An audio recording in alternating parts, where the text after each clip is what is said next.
I became invisible in my own mansion to catch my wife's betrayal. What I discovered was so much worse than an affair. For 1 month, I lived as Marco, the help, the handyman, the guy nobody sees. I watched my billionaire wife plan my murder with the mob while treating staff like they were less than human. She had no idea the property manager serving her wine was her husband. By the time she realized the invisible man in the corner had been watching everything, it was too late. Because here's what the rich forget. The people you don't see. They see everything. And sometimes they're the most dangerous person in the room.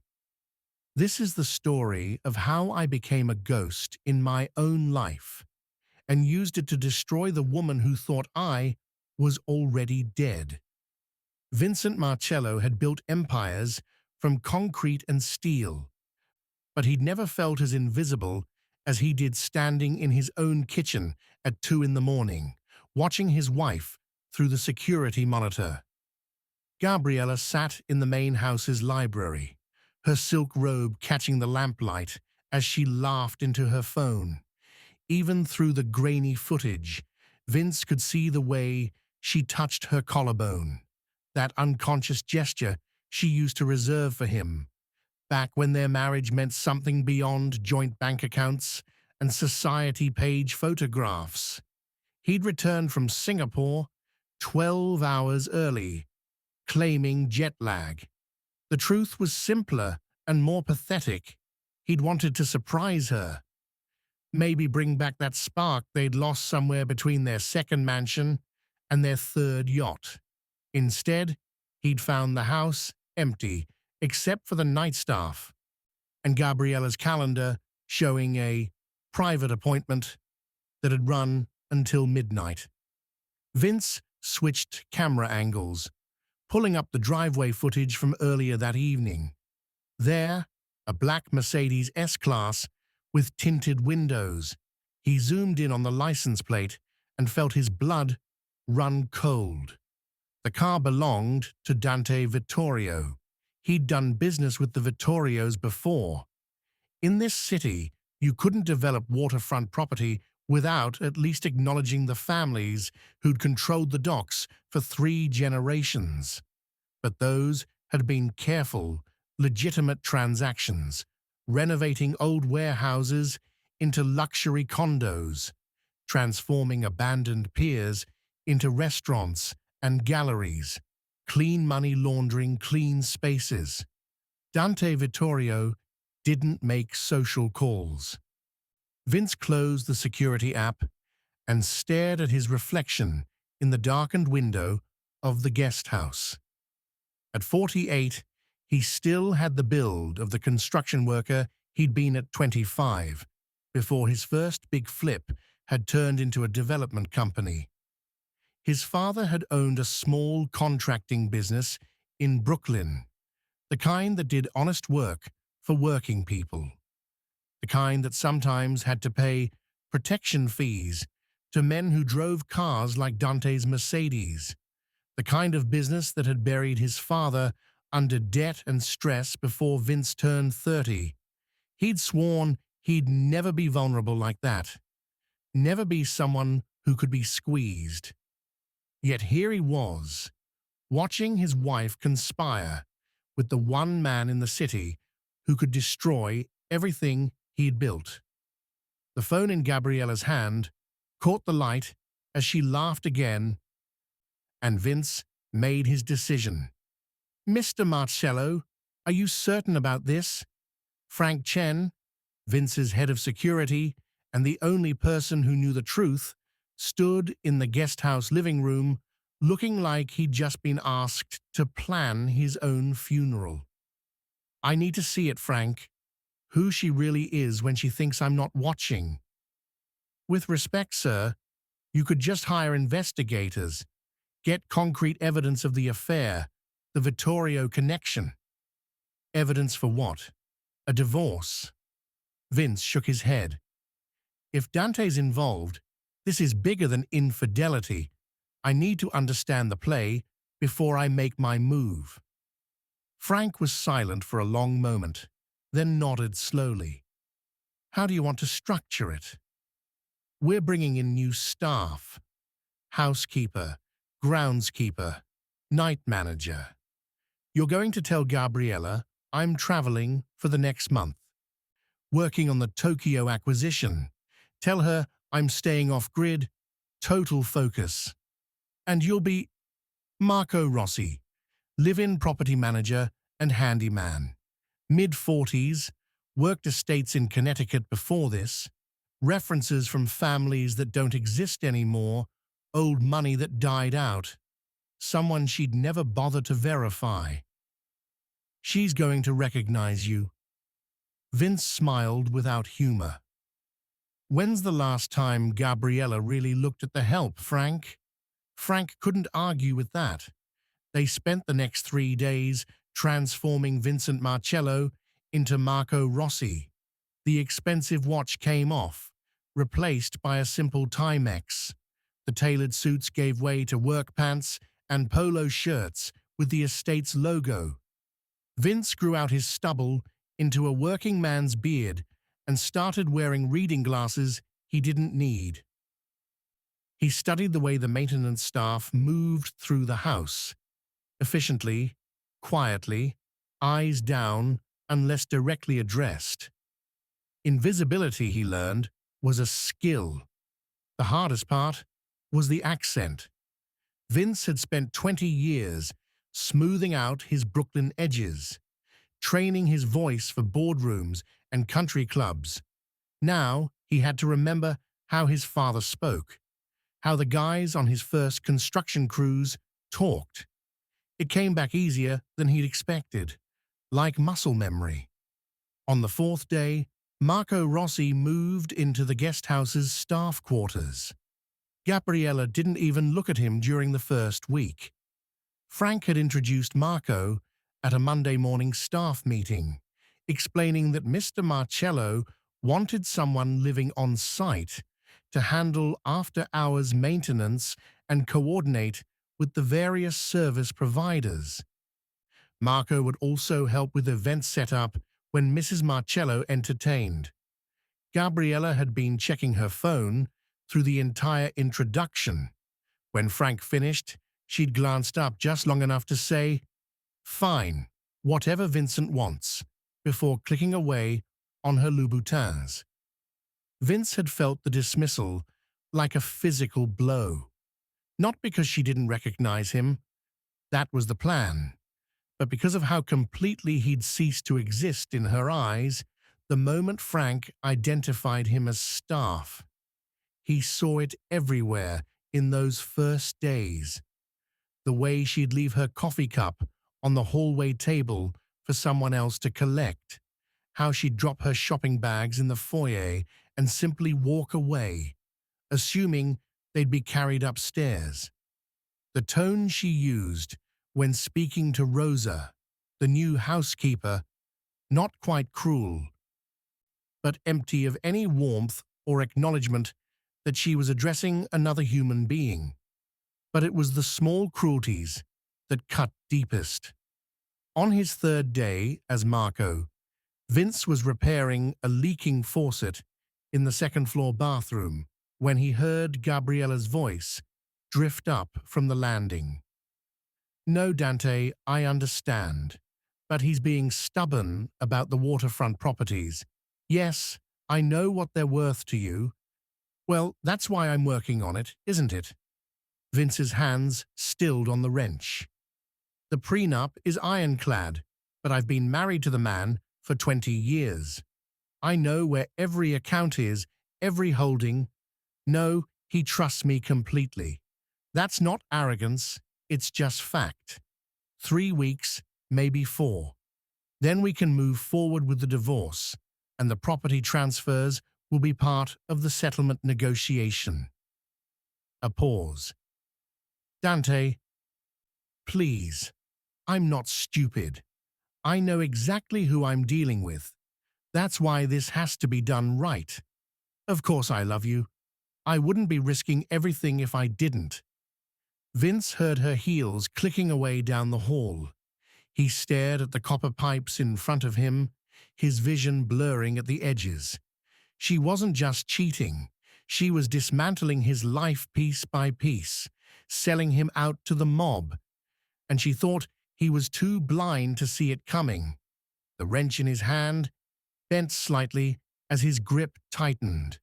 The first party happened on Friday night, an intimate dinner for 20 of Gabriella's closest friends and business associates. Vince, as Marco, spent the afternoon helping Rosa set up the formal dining room.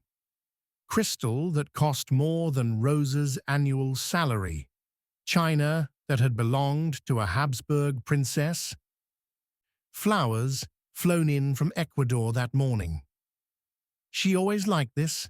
Rosa asked quietly as they worked, nodding toward the main house, where Gabriella was berating the chef over the phone. "I wouldn't know," Vince said carefully. "Just started."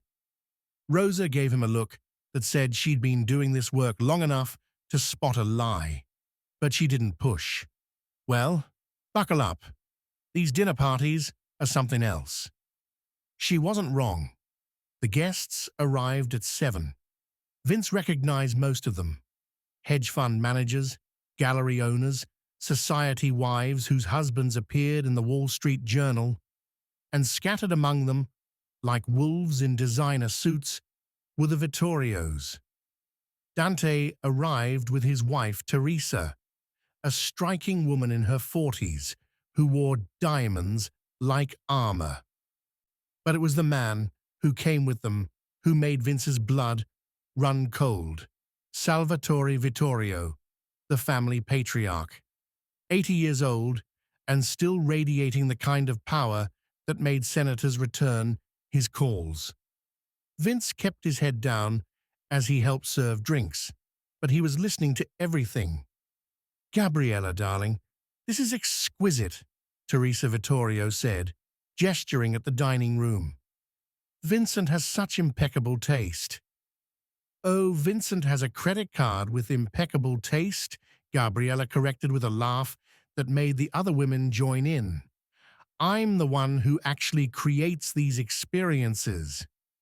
"Speaking of Vincent," Salvatore said, his voice still carrying that old country rasp despite decades in America, "when do we expect him back from Tokyo?"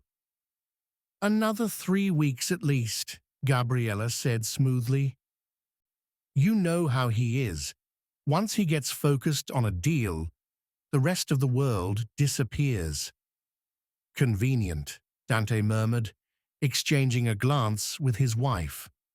The dinner conversation flowed between social gossip and business, the kind of business that was discussed in euphemisms and careful phrasing, the import concerns that needed proper warehouse facilities, the distribution challenges that could be solved with the right waterfront access. And through it all, Gabriella played perfect hostess, laughing at Salvatore's stories, touching Dante's arm at precisely the right moments, presenting herself as a woman who understood power and knew how to navigate it. Vince watched from the shadows as Marco, pouring wine and clearing plates, and felt like he was seeing his wife for the first time. This wasn't a woman who'd been corrupted by wealth and boredom. This was a woman who'd been playing a long game from the beginning. Around 10, as dessert was being served, one of the guests, a drunk hedge fund manager named Bradley, snapped his fingers at Vince. "Hey you, Marco, right? Get me another scotch. The Macallan, not that cheap shit." Vince felt every muscle in his body tense. He'd been snapped at, like a dog. "Right away, sir," he heard himself say. Bradley didn't even acknowledge the response, already turned back to his conversation. But Gabriella had noticed, and in her eyes, for just a moment, Vince saw something that made his stomach turn. Satisfaction. She enjoyed watching someone be diminished. It confirmed her place in the hierarchy. When he returned with the scotch, Bradley took it without thanks. Vince set it down and stepped back into the shadows, his face carefully neutral. But inside, Vincent Marcello was making calculations, counting debts, preparing for war. The turning point came on a Tuesday afternoon. Vince was trimming hedges along the south garden, actual work that needed doing, and it kept him visible without being intrusive, when a car pulled up. Not Dante's Mercedes this time, but a modest Honda Civic. The woman who got out was in her early 30s, dressed in a Target suit that had seen better days.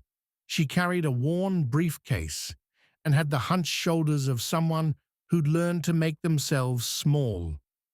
Rosa met her at the side entrance. Through the open window, Vince heard their conversation. "I'm here to see Mrs. Marcello. I have an appointment." "Your name?" "Jennifer Torres. I'm with the Eastside Community Center." Vince knew the name. The center provided after-school programs, job training, and food assistance in the neighborhood where he'd grown up. He'd been quietly donating to them for years. Anonymous checks that kept the lights on and the programs running. Apparently, Gabriella had finally taken his suggestion to get more involved with his charitable work. 10 minutes later, Jennifer Torres walked out of the house with tears streaming down her face. Rosa followed her, looking furious. "Miss Torres, wait, it's fine," Jennifer said, her voice shaking. "I shouldn't have come. I should have known better."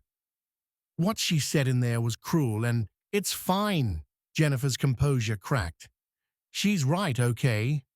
We're nobody. We're nothing. And people like her don't owe us anything, no matter what her husband might have promised." She got in her Honda and drove away. Rosa stood in the driveway, hands clenched at her sides. Vince set down his hedge trimmers and walked over. "What happened?" Rosa looked at him, and for a moment he thought she wouldn't answer. Then something in his face must have convinced her he actually cared. "That woman runs a community center in Sunset Park. They're about to lose their lease.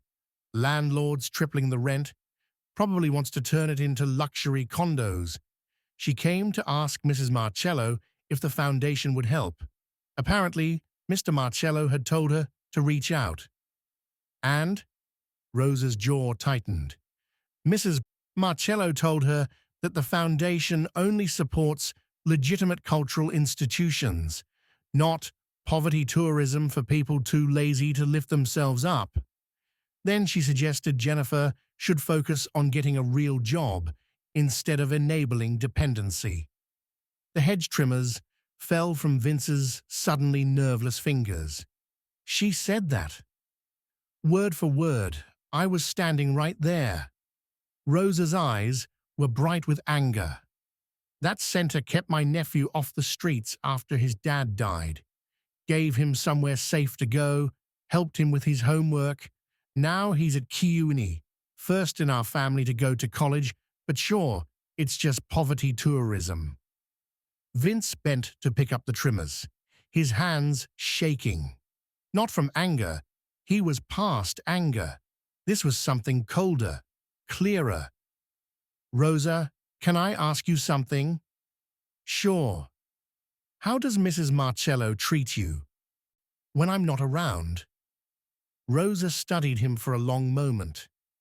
"Why do you care?" "Because I work here too. I'd like to know what I'm dealing with." She laughed, but there was no humor in it. "She doesn't treat me like anything, Marco. That's the point. I'm furniture. I'm a function. The only time she notices me is when something's wrong. If a glass has a water spot, if the towels aren't folded exactly right. Then suddenly I exist, just long enough to be told I'm incompetent." That must be hard. It's the job. Rosa shrugged. At least it pays well. But I'll tell you this. I've worked for a lot of rich people, and most of them are either indifferent or decent enough. Mrs. Marcello, she's something else.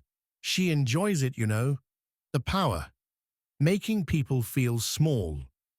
She walked away before Vince could respond, heading back to her duties.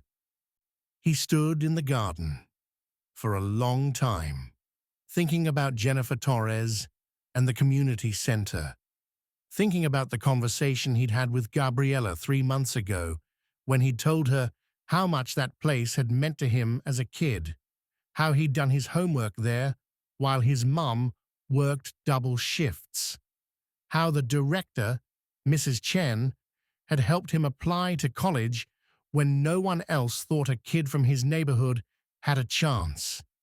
He'd thought Gabriella understood. He'd thought she cared.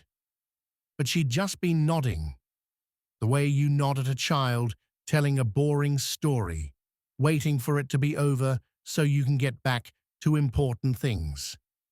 That evening, Vince walked into town and found a payphone. Yes, they still existed if you knew where to look. He called his private accountant. Saul, it's me. I need you to wire $500,000 to the East Side Community Center, anonymously, today. Vincent, where are you calling from? This number. Just do it, Saul, and set up an endowment, $2 million, enough to keep them running for years. A pause. Is everything all right? Everything's fine. I'm just making sure my money goes where I actually want it to go. He hung up and walked back to the estate.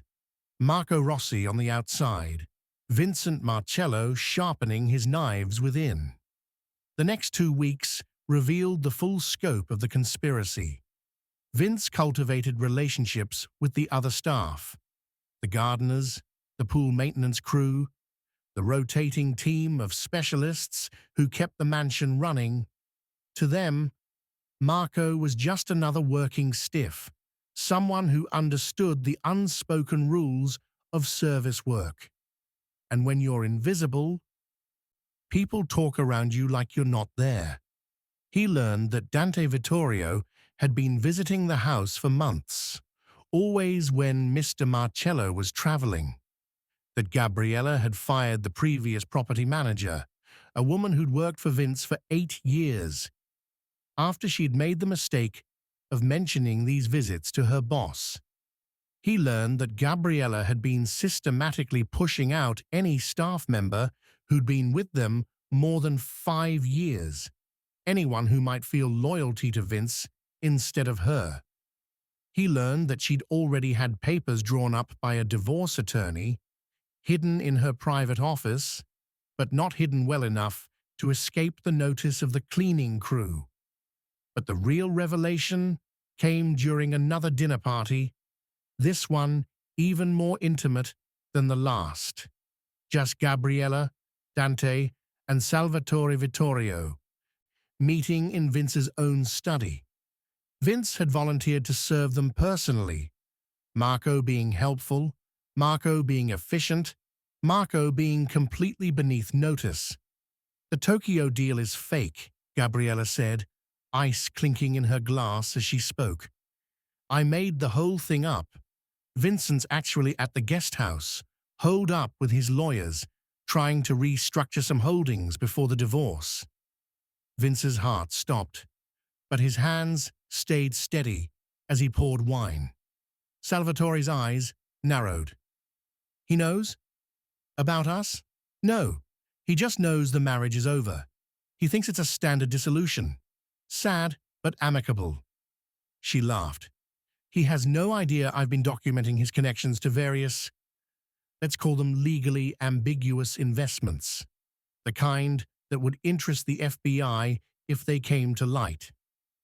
You've been thorough, Dante said, his tone approving. I've been smart. Once the divorce is filed, Vincent will be desperate to avoid scrutiny. He'll agree to any settlement that keeps his business dealings private. That settlement will include transferring the waterfront properties to me, which I will then sell to you below market value as a gesture of mutual affection. She reached over and squeezed Dante's hand. Salvatore studied her with the flat gaze of a predator. And if Vincent doesn't cooperate, then the FBI gets an anonymous tip about his dealings with the Zanetti family in Atlantic City. The Zanettis would do anything to avoid more federal attention right now. They'd eliminate the problem to protect themselves. The words hung in the air like a death sentence.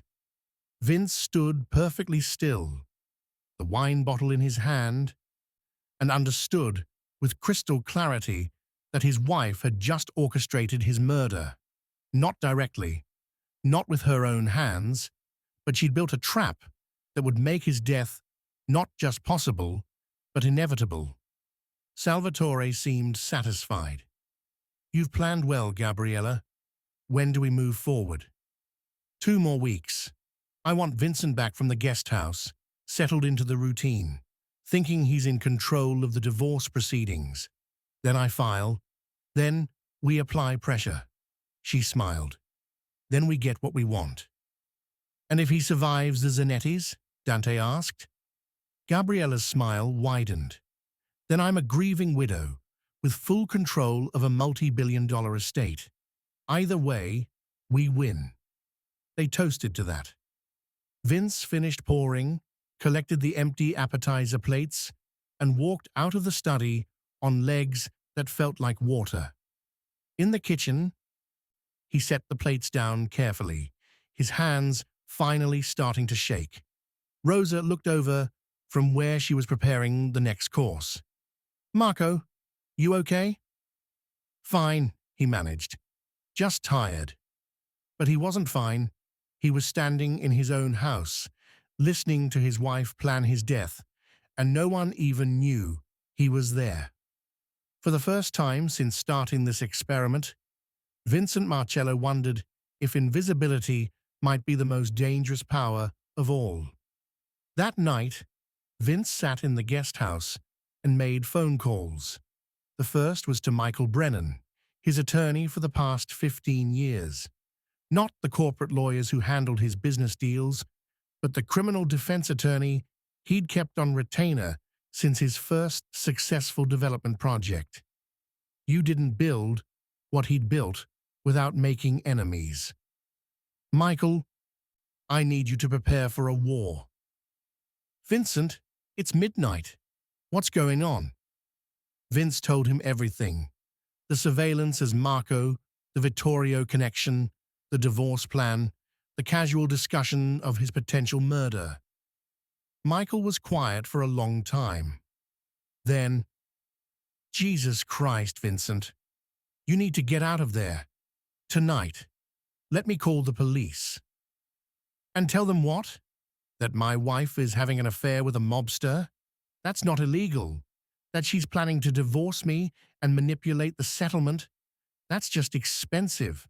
The murder plot is conspiracy, but it's my word against hers, and I obtained the evidence through deception. You recorded them?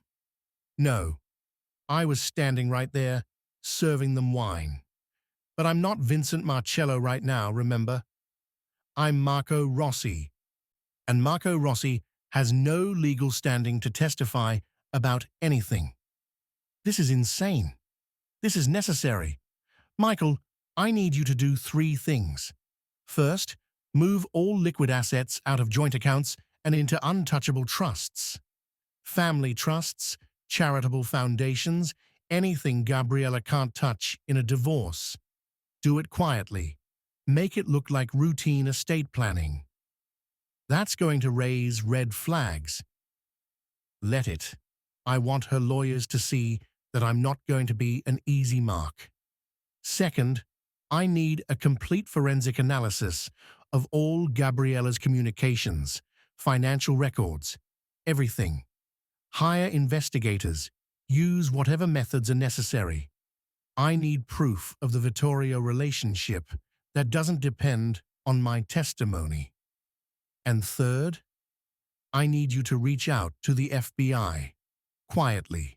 Find out who's running the organized crime task force. I'm going to give them the Vittorio's gift wrapped, but I need to know they'll protect me when this goes public. Michael exhaled slowly. Vincent, what you're describing is incredibly dangerous. The Vittorios don't forgive, and they don't forget. If you cross them, they're already crossing me, Michael. Gabriella handed them my head on a platter. My choice is to die quietly or fight back. His voice hardened. I'm fighting back. All right. Give me 48 hours. Vince's second call was to Frank Chen. I need you to upgrade the security on the guest house. Quietly. The kind of upgrades that would stop a professional. The Zanettis? Frank had obviously been listening to the same conversations. Insurance. Also, I need you to reach out to your contact in the Zanetti organization. The one who owes you from that thing in Newark. Vincent, that's a dangerous card to play. I need them to know that any move against me has been orchestrated by the Vittorios, that I'm not their problem. Salvatore is. He's using them as disposable assets. And if that starts a war between the families, then the FBI gets two crime syndicates destroying each other instead of one. I can live with that. Frank was quiet then. You've changed, boss. A month ago, you wouldn't have thought this way. A month ago, I was visible. Visible people can afford mercy. Vince looked at his reflection in the darkened window. Invisible people have to be smarter. His third call was to someone he'd sworn never to contact again. Tommy Marchese, his childhood friend who'd gone the other direction when Vince went legit. Tommy ran a waste management company in New Jersey that everyone knew was connected, but he'd started out honest, and he owed Vince for a loan that had saved his life when they were 23. Vince? That really you? I need a favor, Tommy. After 15 years of silence, must be some favor. Vince told him an edited version. The wife, the affair, the dangerous men circling. He left out the murder plot and the FBI. Tommy didn't need to know everything. You want me to handle the boyfriend? Tommy asked, his tone making clear what handle meant. No, I want information. Everything you know about Dante Vittorio, his weaknesses, his debts, his secrets, the kind of information that could make a man desperate. That's dangerous knowledge, Vince. Dante's protected. Not from his own family, he isn't. And not if someone gave Salvatore a reason to doubt his loyalty. Tommy whistled low. You're playing with fire. I'm already burning. I'm just choosing who gets caught in the flames. Give me a week. You've got 3 days. After he hung up, Vince sat in the darkness and tried to remember who he'd been a month ago. A man who believed in legitimate business, in staying clean, in building something his father could have been proud of. But his father had been crushed by people who saw honor as weakness, and Vince had spent 20 years proving he was different, that he was smarter, that he could win without getting dirty. Gabriella had shown him the truth. In a world of predators, the only way to survive was to be the smartest predator in the room. And right now, Vincent Marcello was the predator no one saw coming. The performance continued for another week. Marco worked, listened, and watched. Gabriella grew more confident, her treatment of the staff deteriorating as her sense of impending victory grew. She snapped at Rosa for folding towels incorrectly. She berated the gardeners for leaving a single leaf on the pool deck.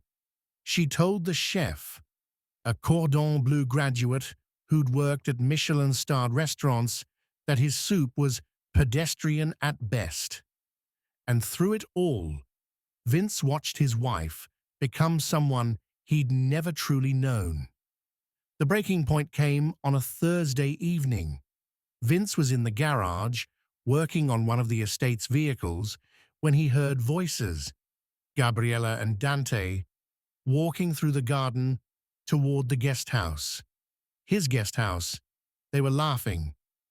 "I can't believe he's just sitting down there like a trained dog, restructuring his assets," Dante said. "Does he really not suspect anything?" "Vincent, please. The man thinks the world operates on merit and hard work. It's adorable, really, like a child's fairy tale." Gabriella's heels clicked on the stone path. "He has no idea that everything he built is about to become mine, ours. And after, when it's done, we get married, something tasteful, after a respectful mourning period. We consolidate the businesses, expand the waterfront operations, and become the most powerful couple in the city." She paused. "Your father will finally have to admit I was the right choice." "He already knows that. Why do you think he approved this plan?" They were standing right outside the garage now. Through the gap in the door, Vince could see them silhouetted against the garden lights. Gabriella turned to face Dante, her expression visible in profile. "Because I'm everything Teresa isn't. I'm smart, I'm ruthless, and I understand that power isn't something you're given, it's something you take. And Vincent? Vincent is a relic, a good man in a world that doesn't reward good men. He should have stayed in Brooklyn, building affordable housing and feeling noble. Instead, he tried to play with the big boys, and now he's going to learn what that costs." Dante pulled her close. "I do love you, you know." "I know. That's what makes this fun." They kissed, there in Vince's garden, beside his guest house, while planning his destruction. And something in Vincent Marcello, something that had been bending under the weight of betrayal and rage, finally snapped into a new configuration, not broken, transformed. He stepped out of the garage. "Excuse me, Mrs. Marcello?" They broke apart. Gabriella's face flickered through several expressions: surprise, annoyance, calculation, before settling on cool dismissal. "Marco, what are you doing here?" "Working on the maintenance vehicle, ma'am. Did you need something?" "No. Go back to whatever you were doing." She turned back to Dante, already forgetting Vince existed. But Dante was studying him with narrowed eyes. "You're the new property manager, Marco?" "Yes, sir." "Where'd you work before this?" "Connecticut, sir. Private estates, mostly." "Huh." Dante's gaze lingered. "You look familiar. We met before?" Vince felt the moment crystallize. He could retreat now, maintain the deception. Or he could end this. He chose ending it. "I don't believe so, sir. I've got a common face." He smiled. Marco's smile, deferential and meaningless. "If you'll excuse me, I need to finish up here before the supply run tomorrow." He walked past them, back into the garage, and listened to them continue down the path. But he'd seen the flicker of doubt in Dante's eyes, the first crack in the foundation. Everything accelerated after that. Michael called with news. The FBI was interested, very interested, particularly when he'd mentioned potential RICO charges against the Vittorio family using Gabriella's paper trail as evidence of their latest expansion efforts. Tommy delivered even better news. Dante Vittorio had a gambling problem that his father didn't know about. Debts to Russians, Chinese, even some independent operators in Philadelphia. He'd been using family money to cover it, skimming from legitimate businesses to pay off illegal debts. If Salvatore found out, Dante was a dead man. The kicker? Tommy said over the burner phone. Dante's been pitching the waterfront properties as his big solution. He needs them to set up shipping routes that'll finally put him in the black. This ain't about expansion, Vince. This is about survival. Your wife's boyfriend is drowning, and he's trying to use your assets as a life preserver. Beautiful, Vince said, and meant it. The third piece fell into place when Frank's contact in the Zanetti organization delivered a message. They weren't interested in being used.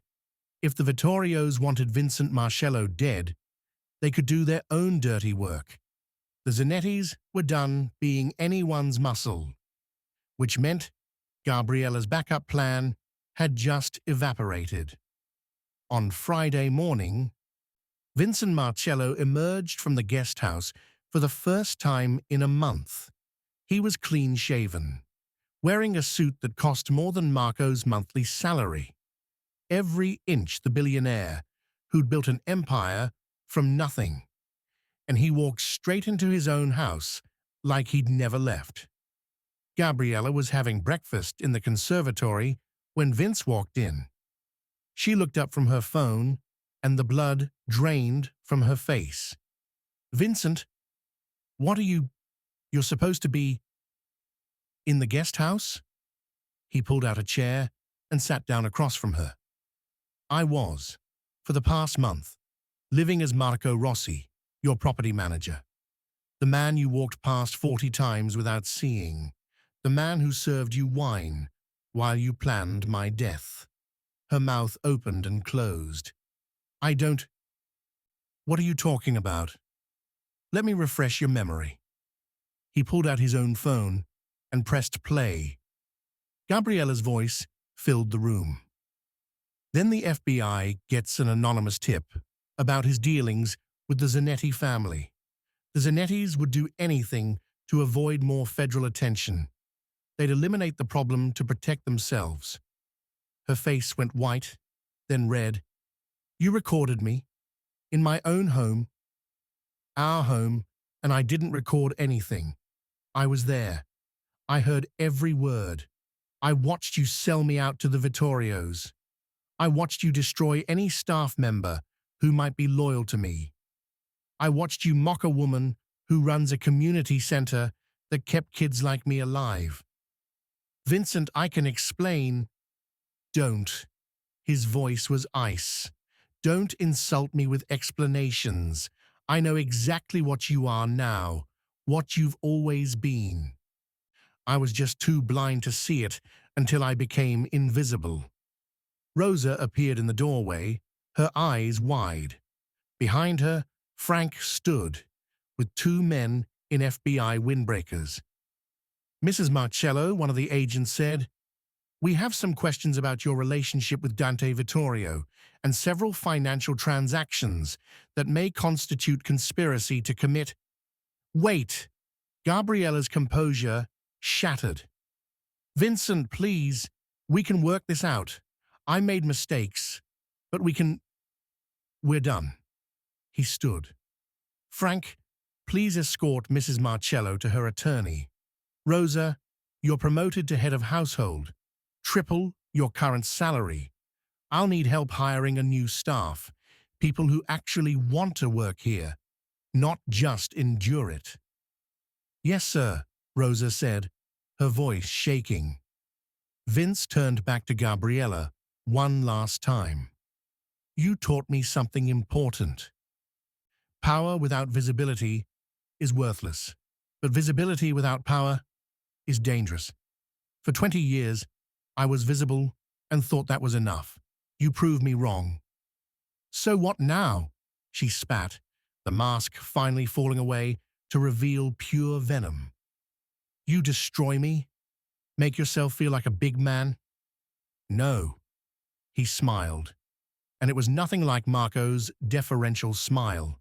This was Vincent Marcello, the kid from Brooklyn who'd built an empire, who'd survived in a world of sharks, who'd learned to be invisible when he needed to be.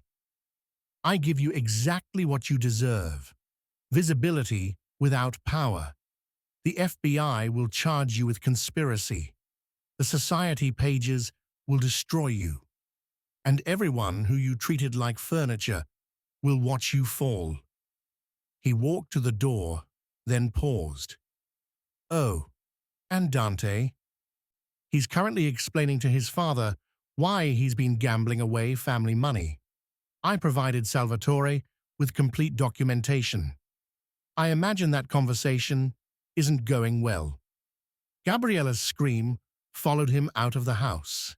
6 months later, Vincent Marcello sat in a community center in Sunset Park, watching kids work on homework at tables he'd funded. Jennifer Torres brought him coffee. Still can't believe you did this, Mr. Marcello. Call me Vince, and I should have done it years ago. He smiled. I got distracted by the wrong things. It took becoming invisible to remember what actually matters. The case? Gabriella pleaded out. 3 years for conspiracy, 5 years probation. The Vittorios are facing RICO charges. Dante's in witness protection, testifying against his own family to avoid worse. He shrugged. It's not perfect justice, but it's something. And you? I'm rebuilding. Smarter this time. The waterfront properties are being developed into mixed-use spaces. Affordable housing, community centers, small business incubators.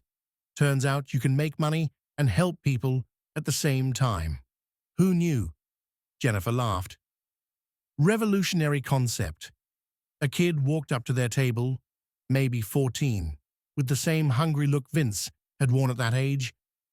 Mr. Marcello, Mrs. Torres said you used to work construction. I did. Why? I want to learn. Not just school stuff, real skills, building things. Vince looked at the kid and saw himself, saw his father, saw every person who'd been invisible in his former life. Tell you what, he said. Come by my office Saturday. I'm renovating a warehouse in Red Hook. You can shadow my crew, see if it's really what you want. The kid's face lit up. Seriously? Seriously? But you keep your grades up, understand? You're going to college too. Skills and education. That's how you build something that lasts. After the kid left, Jennifer said quietly, You're different than you were before. I learned something important. Vince looked around the center, at the kids doing homework, the adults in job training classes, the ESL students practicing English. All visible now, all mattering. Respect isn't optional.